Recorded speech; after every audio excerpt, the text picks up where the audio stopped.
omaan työhön tällaisessa elokuvassa liittyy niin kuin sellaista kunnioitusta ja vastuuta, jota mä en osannut oikein odottaa.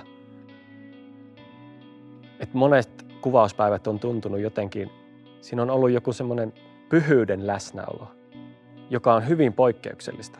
Ei mulla ole missään aikaisemmissa töissä oikein tuntunut samalta. Ja se on hämmentävää, kun se tulee yllättäen. Tällaiset niin kuin havahtumiset, että ne niin kuin vähän horjauttaa näyttelijä, että oho, tää on muuten aika totta. Tulee se palomies, joka neuvoo, miten sitä letkoa käytetään, niin se on ollut siellä. Se on karmivaa, mutta kaunista.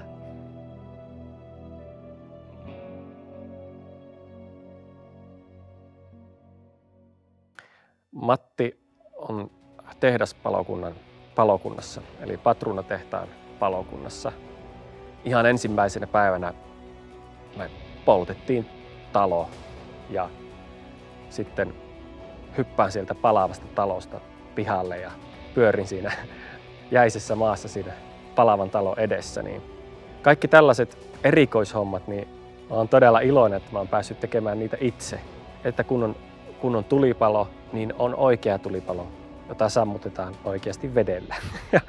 Ja kun Matti kastellaan, kun hän ryömii sellaiseen tehtaan raunioiden kuumaan koloon, niin Matti kastellaan. Tietysti siihen liittyy haasteita, jos joku asia niin kuin jännittää tai pelottaa.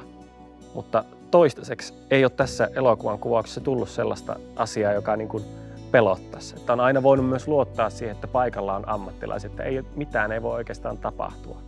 Mutta mä itse näyttelijänä rakastan, kun on äkkiä pommeja ja tulta ja muuta erikoishommaa. Se on ihan mahtavaa.